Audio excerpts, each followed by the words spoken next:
I didn't choose the apartment, it was assigned to me. The email came from the relocation department of the company I had just joined. Subject, housing confirmation, unit to 7B. Everything was already arranged. Lease signed, utilities active.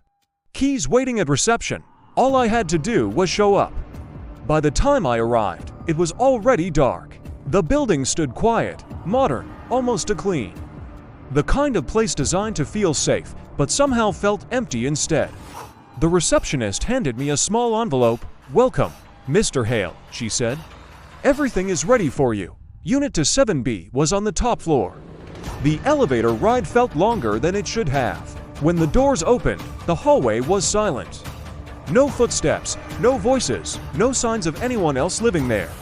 My door was at the very end, of course it was. I unlocked it and stepped inside. Lights turned on automatically. Warm, soft, perfectly adjusted. Nice, I muttered. The apartment was fully furnished, minimalist, clean, everything in place. In place, my suitcase sat by the door while I walked through each room. Living room, kitchen, bedroom, bathroom, nothing out of place, nothing personal, except for one thing. On the kitchen counter, a cup of coffee, still warm. I froze. That's not mine. I stepped closer. Touched the cup. Warm, fresh. Someone had been here. Recently. My chest tightened. Hello. No answer. I checked the entire apartment again. Closets, bathroom, balcony, nothing. No one. The door had been locked when I arrived. I returned to the kitchen. The coffee was still there. Then I noticed something else. A notebook. Black cover. Lying beside the cup. I opened it slowly. First page. Welcome back. A chill ran through my body. What? I flipped to the next page. You don't remember this place yet. My heart started pounding. Yet. More writing. That's normal. It always takes time. I stepped back. This isn't funny. The handwriting looked familiar. Too familiar. I flipped further. Pages filled with notes, observations, details about me. He notices the coffee first. I looked at the cup, then the notebook. My hands trembled. Who wrote this? The next line answered, "You did." I slammed the notebook shut. No, I stepped away. This didn't make sense. I had never been here before. Had I? I looked around again. The apartment felt familiar, not visually, but emotionally.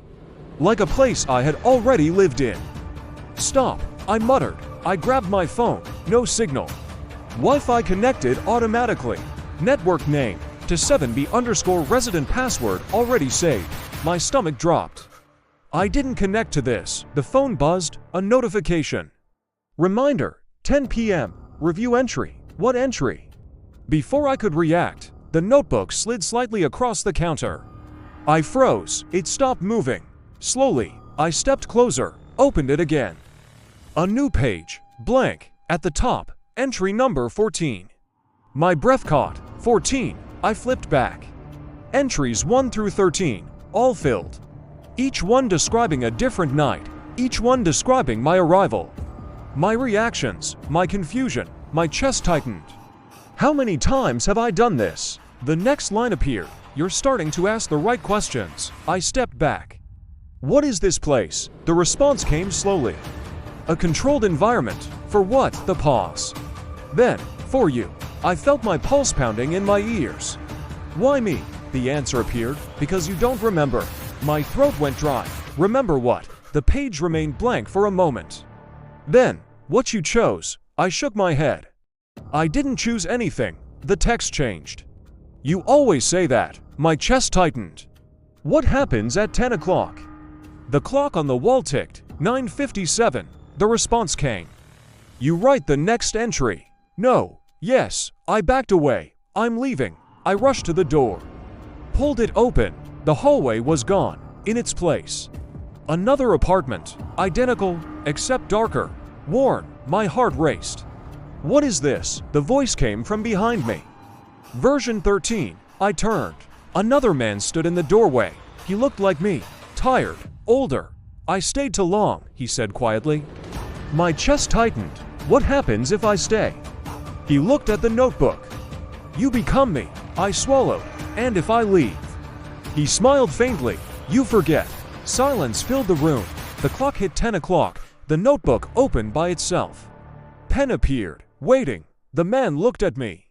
Make a choice. My hand trembled between the door and the page.